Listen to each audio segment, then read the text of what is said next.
नमस्कार। शाम 7 बजे के देश प्रदेश के बुलेटिन में आपका स्वागत है। आपके साथ मैं हूं पूजा पांडे। तो इस बुलेटिन में देश और प्रदेश की तमाम बड़ी खबरें आपको दिखाएंगे। तो बुलेटिन की शुरुआत करते हैं देश की बड़ी खबर के साथ। आज पीएम मोदी ने मन की बात कार्यक्रम के जरिए देशवासियों से अपने विचार साझा किए। मन की कार्यक्रम में क्या क्या खास रहा, आइए देखते हैं इस रिपोर्ट में। डिजिटल अरेस्ट के नाम पर जो फरेब चल रहा है उससे निपटने के लिए तमाम जांच एजेंसियां राज्य सरकारों के साथ मिलकर काम कर रही हैं। इन एजेंसियों में तालमेल बनाने के लिए नेशनल साइबर कोऑर्डिनेशन सेंटर की स्थापना की गई है। डिजिटल अरेस्ट के नाम पर हो रहे स्कैम से बचने के लिए बहुत जरूरी है हर किसी की जागरूकता। आप जागरूकता के लिए #सेफ डिजिटल इंडिया का प्रयोग कर सकते हैं। डिजिटल क्रांति ने जितनी तेज गति पकड़ी है, उतनी ही रफ्तार से साइबर फ्रॉड भी बढ़ रहे हैं। ऐसे में डिजिटल सुरक्षा का मुद्दा अहम हो जाता है। प्रधानमंत्री नरेंद्र मोदी ने मन की बात कार्यक्रम की 115वीं कड़ी में साइबर सुरक्षा से जुड़े महत्वपूर्ण विषय पर भी बात की। प्रधानमंत्री ने साइबर अपराधों से बचने और लोगों में जागरूकता फैलाने के लिए #सेफ डिजिटल इंडिया का प्रयोग करने के लिए भी कहा है। पीएम मोदी ने मन की बात में डिजिटल अरेस्ट से बचने का मंत्र देते हुए डिजिटल सुरक्षा के 3 चरणों का जिक्र किया। डिजिटल सुरक्षा के 3 चरण: रुको, सोचो और एक्शन लो। फ्रॉड कॉल आने पर राष्ट्रीय साइबर हेल्पलाइन 1930 कीजिए डायल। http://cybercrime.government.in पर कर सकते हैं रिपोर्ट। परिवार और पुलिस को सूचित करिए और सबूत रखिए सुरक्षित। डिजिटल अरेस्ट से बचने के लिए #सेफ डिजिटल इंडिया के जरिए दें प्रतिक्रियाएं।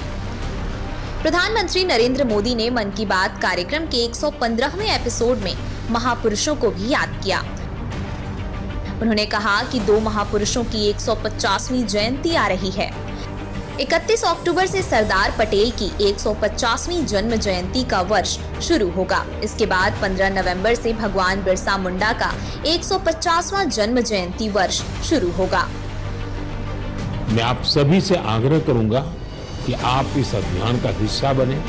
लौह पुरुष सरदार पटेल से जुड़े अपने विचार और कार्य #सरदार 150 के साथ साझा करें और धरती आबा बिरसा मुंडा की प्रेरणाओं को #बिरसा मुंडा 150 के साथ दुनिया के सामने लाए। सरदार पटेल और बिरसा मुंडा का मनाया जाएगा 150वीं जयंती वर्ष। सरदार पटेल और बिरसा मुंडा के जयंती वर्ष पर आयोजित होंगे कई कार्यक्रम। सोशल मीडिया पर शेयर करें #बिरसा मुंडा 150। सरदार पटेल के विचारों को सोशल मीडिया पर #सरदार 150 से करें साझा। प्रधानमंत्री ने मन की बात में भारत की ग्लोबल एनिमेशन पावर पर भी बात की। पीएम मोदी ने अपने संबोधन में टीवी के लोकप्रिय एनिमेटेड सीरियल छोटा भीम, मोटू पतलू और कृष्णा का जिक्र किया। पीएम ने कहा कि आज दुनिया में भारत की क्रिएटिविटी की लहर है। एनिमेशन की दुनिया में भारत की नई क्रांति आई है। आज हमारे युवा ओरिजिनल इंडियन कंटेंट, जिसमें हमारी संस्कृति की झलक होती है, वो तैयार कर रहे हैं। इन्हें दुनिया भर में देखा जा रहा है। एनिमेशन सेक्टर आज एक ऐसी इंडस्ट्री का रूप ले चुका है कि जो दूसरी इंडस्ट्रीज को ताकत दे रहा है। जैसे इन दिनों VR टूरिज्म बहुत फेमस हो रहा है। इसलिए मैं भारत के युवाओं से कहूंगा, अपनी क्रिएटिविटी को विस्तार दें। क्या पता दुनिया का अगला सुपरहिट एनिमेशन आपके कंप्यूटर से निकले। इसी 28 अक्टूबर को यानी कल वर्ल्ड एनिमेशन डे भी मनाया जाएगा।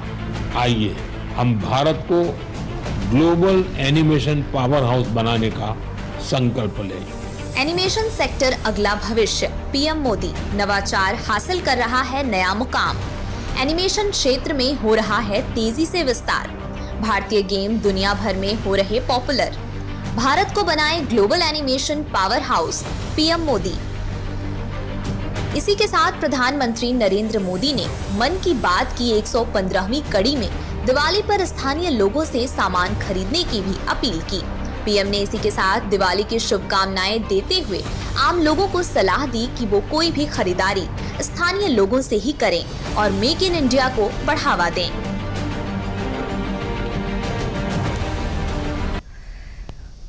देश प्रदेश में आगे बढ़ते हैं और अब प्रधानमंत्री नरेंद्र मोदी की उसको लेकर बात करते हैं, क्योंकि सीएम योगी संस्कृत विद्यार्थियों को सौगात मिली है।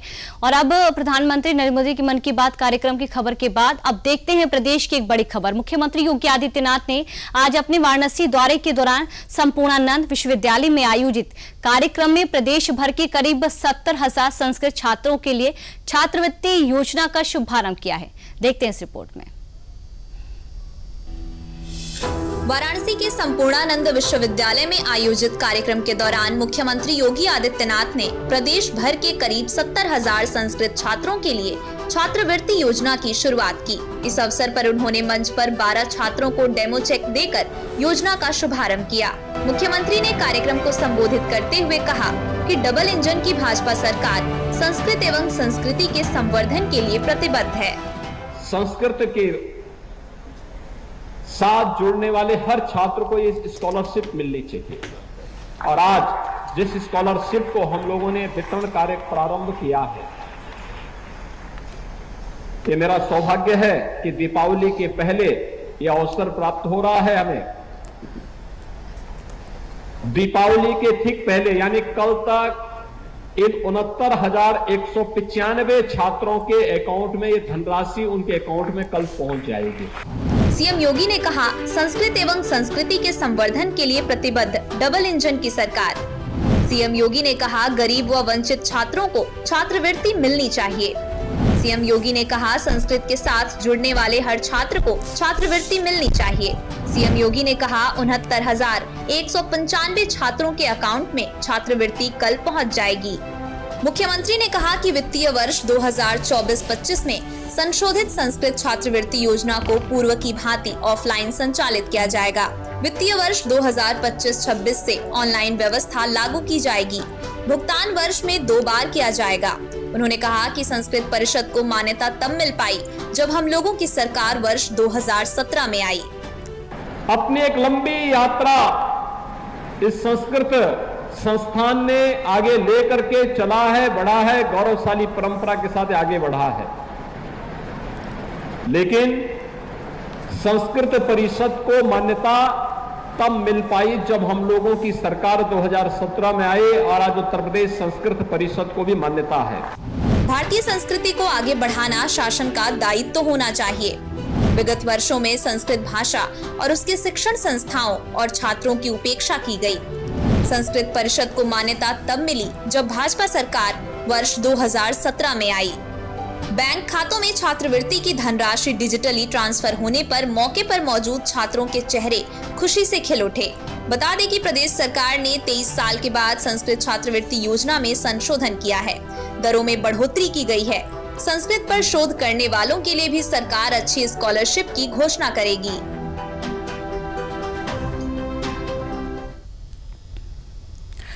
तो उत्तर प्रदेश के संस्कृत विद्यार्थियों को मिली सौगात की खबर के बाद अब देखते हैं देश में फ्लाइट्स में बम की जो घटनाएं हैं लगातार बढ़ रही हैं और इसको लेकर अब केंद्र स्तर पर भी जो कार्रवाई है वो देखने को मिल रही है। तो बम की धमकी पर केंद्र सरकार ने एडवाइजरी जारी की है। सरकार ने आए दिन फ्लाइट्स में बम होने वाली धमकियों की अफवाह के लिए सोशल मीडिया कंपनियों के लिए गाइडलाइन जारी करते हुए कहा है कि ऐसी झूठी सूचनाओं वाली पोस्ट तुरंत हटाई जाए, अन्यथा उनकी आईटी एक्ट के तहत मिलने वाली इम्यूनिटी रद्द कर दी जाएगी। देखिए एक रिपोर्ट।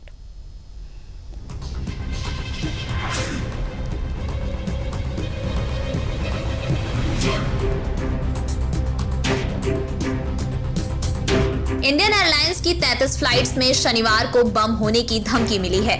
इसमें इंडिगो, एयर इंडिया और विस्तारा की 11 फ्लाइट्स शामिल हैं। ये सभी धमकियां सोशल मीडिया के जरिए दी गई हैं। हालांकि जांच में ये सभी धमकियां झूठी निकली हैं। इस तरह की झूठी धमकियों पर केंद्र सरकार ने सख्ती दिखाई है। आईटी मिनिस्ट्री ने एडवाइजरी जारी कर सोशल मीडिया प्लेटफॉर्म से कहा है कि अगर वे ऐसी झूठी सूचनाओं को फौरन नहीं हटाते हैं तो उनकी आईटी एक्ट के तहत मिलने वाली इम्यूनिटी रद्द कर दी जाएगी। आपको तफसील से बताते हैं केंद्र द्वारा जारी की गई एडवाइजरी की बड़ी बातें। गलत सूचना के प्रसार को रोकने की जिम्मेदारी सोशल मीडिया प्लेटफॉर्म की होगी। गलत सूचना को आईटी रूल्स 2021 के तहत तय डेडलाइन में हटाना होगा। जांच और साइबर सुरक्षा के लिए अधिकृत सरकारी एजेंसियों को 72 घंटे में जानकारी देनी होगी।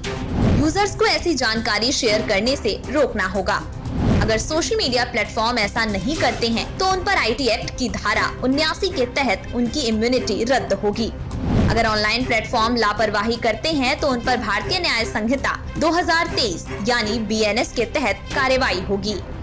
वहीं इसी संबंध में 3 अक्टूबर को आईटी मिनिस्ट्री ने social media platform x, Meta और एयरलाइन कंपनियों के साथ वर्चुअल मीटिंग भी की थी।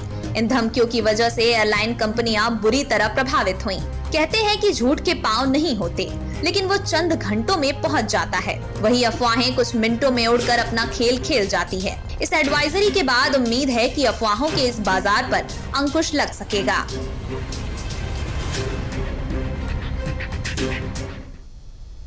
तो देखिए, केंद्रीय स्तर पर ये बड़ी जो एडवाइजरी है जारी की गई है और ऐसा कहा जा रहा है कि बम की धमकी दिए जाने को लेकर अब जो अंकुश है वो लगेगा। चलिए अब आगे बढ़ते हैं और भारतीय जनता पार्टी की बात करते हैं। भारतीय जनता पार्टी के सदस्यता अभियान की भाजपा ने पूरे देश में 10 करोड़ सक्रिय सदस्य बना लिए हैं। इसमें से अकेले यूपी में 2.25 करोड़ से अधिक सदस्य बनाए गए हैं। आइए देखते हैं ये खास रिपोर्ट।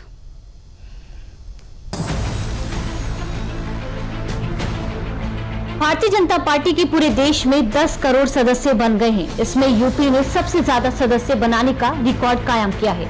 यूपी भाजपा ने इस बार अपने ही पिछले रिकॉर्ड को तोड़ दिया है। पार्टी का साफ तौर पर कहना है कि केंद्र की मोदी सरकार और प्रदेश की योगी सरकार की नीतियों से प्रभावित होकर लगातार लोग बीजेपी से जुड़ रहे हैं। राष्ट्रीय सदस्यता अभियान 2024 के अंतर्गत 10 करोड़ सदस्य बनाने की प्रक्रिया पूरी हुई है।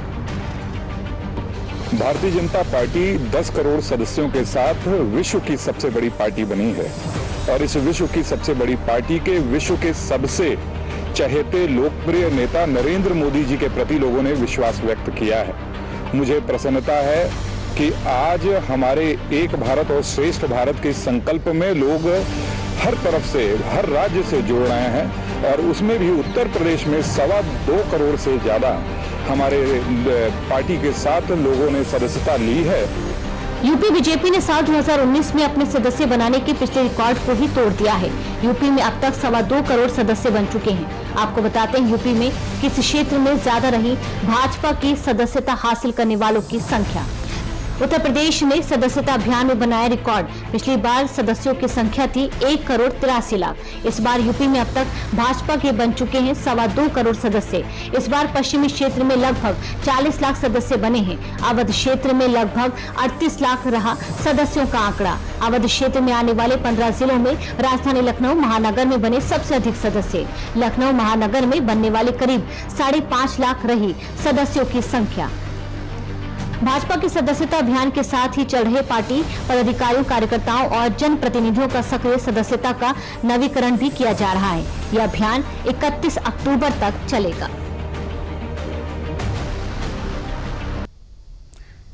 तो देश प्रदेश में वक्त हो चला एक छोटे से ब्रेक का।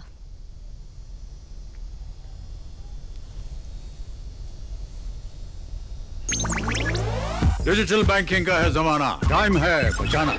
डिजिटल बैंकिंग है आसान, करो चाहे कोई भुगतान, एनी टाइम एनीवेयर, सेफ है, फास्ट है, हर पेमेंट उंगलियों पे सेट है। लेन देन के हैं ऑप्शंस कई, IMPS, NEFT, UPI भी।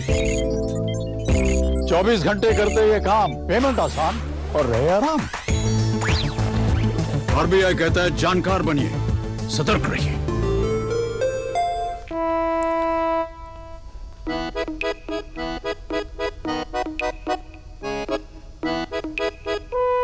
हर घर के खाने की शान, खुशबूदार बैद्यनाथ गाय का देसी घी, शुद्ध भी स्वादिष्ट भी। पेमेंट फेल, लेकिन पैसे तो कट गए, गई मेरी मेहनत की कमाई। हो जाएगी भरपाई, चिंता मत कर मेरे भाई। अगर डिजिटल ट्रांजैक्शन फेल हो जाए और अकाउंट से पैसे कट जाए तो बैंक समय से पैसे लौटा देगा, वरना कॉम्पनसेशन का है प्रावधान। नहीं तो RBI के ऑम्बुड्समैन को शिकायत करें आप। योर बिल, मेरी फीस। RBI कहता है जानकार बनिए, सतर्क रहिए।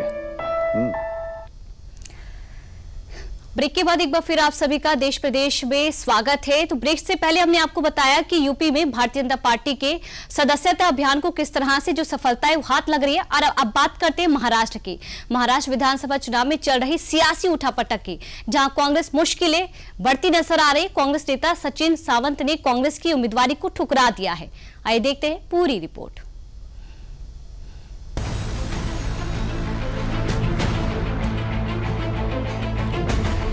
महाराष्ट्र विधानसभा चुनाव में सीटों को लेकर सियासी खींचतान जारी है। बीती रात को महाराष्ट्र विधानसभा चुनाव में कांग्रेस की 16 उम्मीदवारों वाली तीसरी लिस्ट जारी होते ही जमकर हंगामा शुरू हो गया।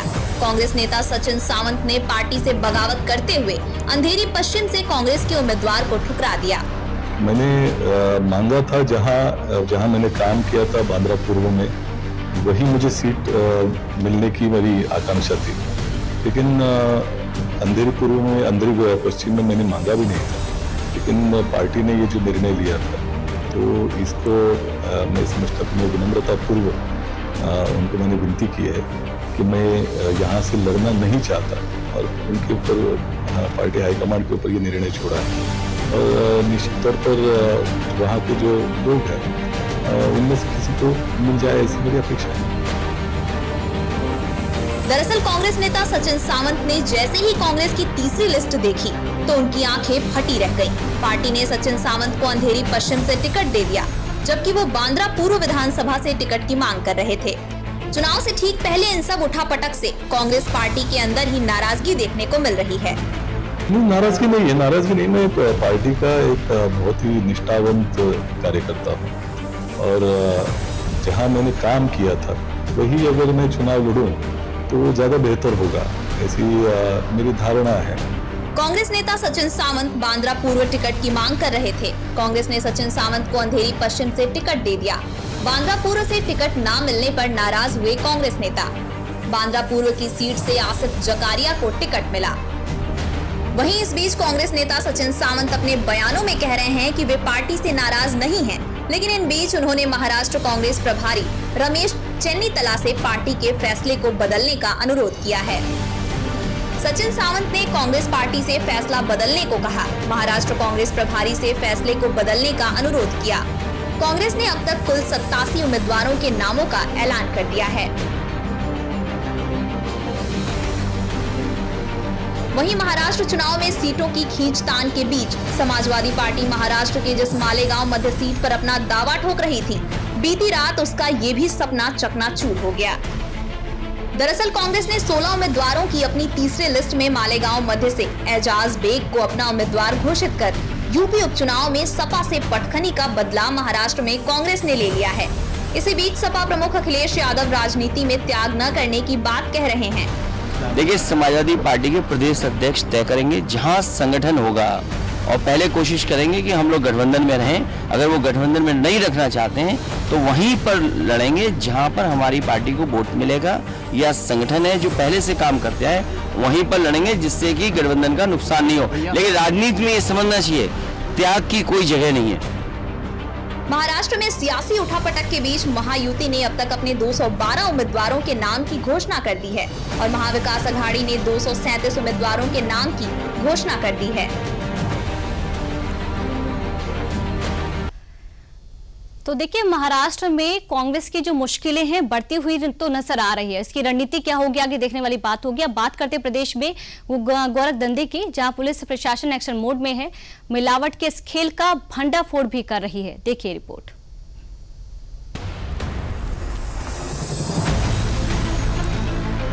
ये जो रंग बिरंगी मिठाइयां नजर आ रही हैं, ये मीठा जहर भी हो सकती हैं। दरअसल दीपावली की आमद के साथ ही मिलावटखोरी का खेल भी तेज हो गया है। वहीं पुलिस प्रशासन भी एक्शन मोड में है, ताकि मिलावट के इस गोरख धंधे से त्योहार में कोई खलल ना पड़े। इसी के तहत अयोध्या और आजमगढ़ में पुलिस प्रशासन का छापामारी अभियान चला और नकली मिठाई बनाने वाले पकड़े गए। दीपावली से पहले नकली मिठाई का कारोबार तेज। मिलावटखोरी पर एक्शन में पुलिस प्रशासन। प्रदेश के अलग अलग स्थानों में चल रहा है छापेमारी अभियान। आजमगढ़ और अयोध्या में नकली मिठाई बनाने वाले पकड़े गए।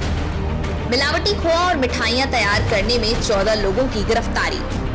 देखिए, जिलाधिकारी महोदय के निर्देश के क्रम में टोटल जो है जितने तहसील हैं उतनी टीमें गठित की गई है, तो जिलाधिकारी के नेतृत्व में जो भी एसडीएम साहबान हैं।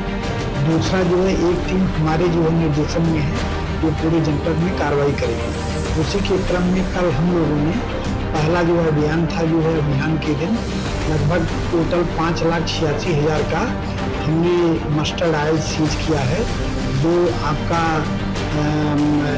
महेश एडिबल ऑयल का था, जो है सलोनी ब्रांड का। इसके बाद 180 केजी हमने जो है खोआ पकड़ा था, जो राजा स्वीट्स पर, उनको भी जब्त किया है। टोटल उसकी कीमत थी 50,400 रुपये। अपमिश्रित खोआ बरामद की गई थी। इसी क्रम में और भी चेकिंग की जा रही थी।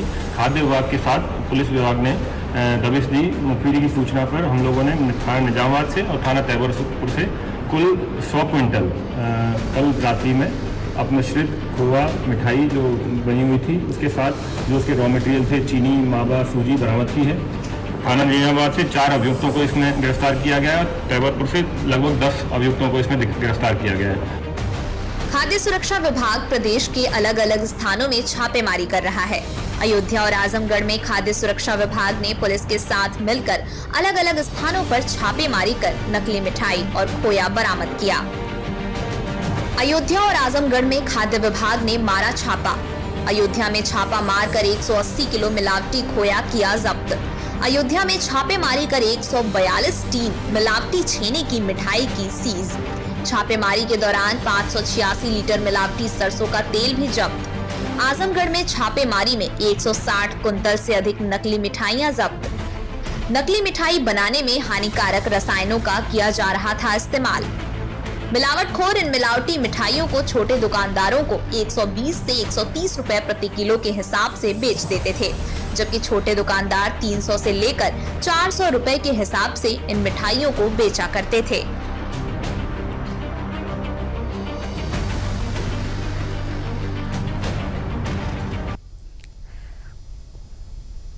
देखिए, त्योहार नजदीक है और इसी को लेकर उत्तर प्रदेश प्रशासन लगातार कठोर और कड़ी जो कार्रवाई है वो कर रहा है।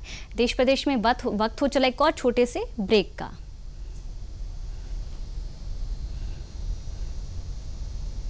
खाए जाओ, स्वाद के चटकारे लेते जाओ, गली गली में है स्वाद। आहा, पेट पूजा तो बनती है, तो बेफिक्र होके खाते जाओ। कब्ज और उससे संबंधित तकलीफों का समाधान, बैद्यनाथ कब्ज आहार दे, कब्ज में आराम, प्राकृतिक और सुरक्षित। अरे सावधानी हटी तो जेब कट। मेरी ईमेल आईडी और मोबाइल नंबर है बैंक में रजिस्टर्ड। तो डिजिटल पेमेंट में धोखा हुआ कभी तो अलर्ट्स मिलेंगे तभी के तभी। पर पैसे तो गए। नहीं, पैसे नहीं गए। नहीं जो की लापरवाही तो नहीं करनी पड़ेगी भरपाई। और सुनिए, समय से जो की शिकायत मिलेगी आपको रिफंड सही सलामत। अभी यह कहता है कि जानकार बनिए, सतर्क रहिए।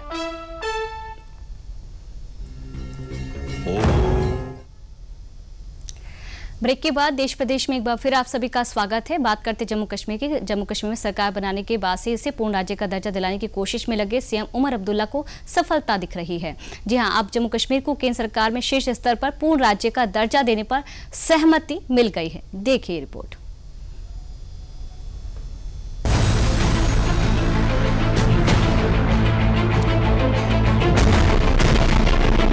नई सरकार बनने के बाद अब जम्मू कश्मीर की रूपरेखा धीरे धीरे बदलती हुई दिख रही है।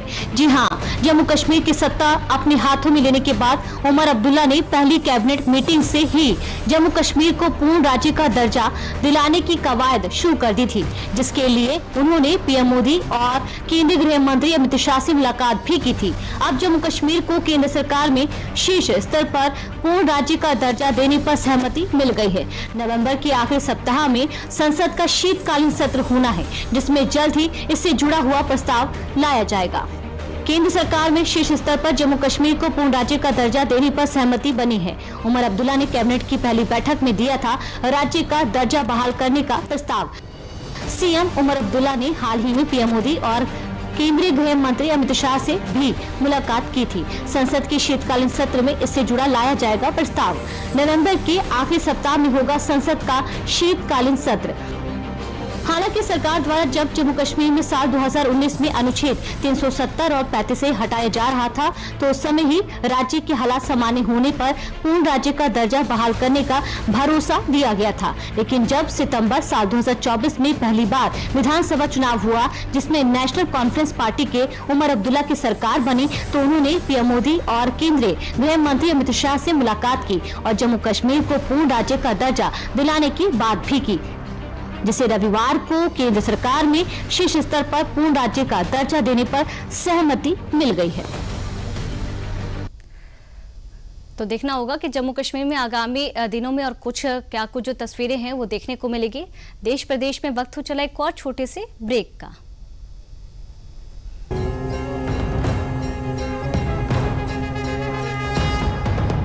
रामलला शोभितं प्राण प्रतिष्ठापनम् प्रकाशमान उत्सवं दीपोत्सवं सुमंगलम महोत्सवम दीपोत्सवम मंदिर निर्माण आस्था को सम्मान रफ्तार तरक्की को विकास को उड़ान अवधपुरी का विकास पर्यटन कमाल जहूं और है प्रकाश सनातन का स्वर्ण काल बुलडोजर प्रहार से बुराई गई हार हर दिन है उत्सव हर दिन है त्योहार करुणामयी बौछार राम राज्य का श्रृंगार राम आगमन ने दिया यूपी को तार यूपी को दिया तार प्रकाश पुंज ज्योतिर्मय तेजोजदायकम दिव्य भव्य उत्सवम दीपोत्सवम दिव्य भव्य उत्सवम दीपोत्सवम दिव्य भव्य उत्सवम दीपोत्सवम।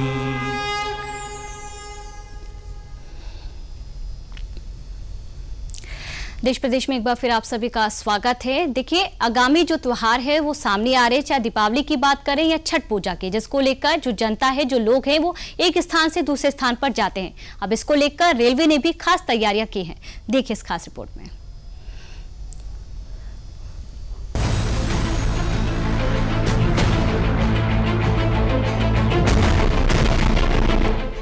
त्योहारी सीजन है और हर कोई परिवार के साथ त्योहार की खुशियां मनाना चाहता है। बस इसी चाह में बस स्टेशन हो या रेलवे, हर जगह यात्रियों की भीड़ उमड़ रही है। इसी को देखते हुए रेलवे ने भी तैयारियां तेज कर दी हैं। दीपावली और छठ पर उमड़ने वाली भीड़ की संभावना को देखते हुए रेलवे ने कमर कस ली है। रेलवे की ओर से फेस्टिवल स्पेशल ट्रेनों के संचालन के साथ साथ सुरक्षा के पुख्ता इंतजाम किए गए हैं। देखिए, कुंभ और छठ को लेके बहुत तैयारियां हैं। छठ अभी शुरू हो रही है, छठ और दिवाली, इसके लिए काफ़ी सारी स्पेशल ट्रेन्स चलेंगी। ज़्यादातर ये दिल्ली से चलेंगी और हमारे यहाँ पास करेंगी, टुवर्ड्स बिहार जाएंगी या नॉर्थ फ्रंटियर रेलवे की तरफ। तो उसकी पूरी तैयारी है यहाँ पे। अभी आप देखेंगे हमारा सिक्योरिटी डिप्लॉयमेंट भी हो जाएगा क्राउड मैनेजमेंट के लिए, ताकि वो स्पेशल ट्रेन्स में जो यात्री जा रहे हैं उनको प्रॉब्लम ना हो और उनकी वजह से दूसरों को यहाँ पे प्रॉब्लम ना हो। तो वो स्पेशल ट्रेन्स जो लास्ट ईयर प्लान थी उससे करीब दुगनी ट्रेनें प्लान्ड हैं। दीपावली और छठ के लिए चलेंगी कई स्पेशल ट्रेनें। इस बार पिछले साल की तुलना में चलेंगी दोगुनी ट्रेनें। अभी भी रोज चल रही हैं 20 से 25 स्पेशल ट्रेनें। कुंभ के लिए भी रेलवे ने कसी कमर। प्रयागराज के स्टेशनों पर नवीनीकरण का काम तेज। भारतीय रेलवे की तैयारियां दिवाली और छठ पूजा के साथ ही महाकुंभ को लेकर भी हैं। उम्मीद है रेलवे की इस तैयारी से यात्रियों को सहूलियत होगी। तो देखिए, देश और प्रदेश को लेकर तमाम जो बड़ी खबरें हैं वो आपको बताई गई और इसी के साथ वक्त हो चला है आप सभी से इजाजत लेने का। आप सुखी रहे, स्वस्थ रहे। नमस्कार।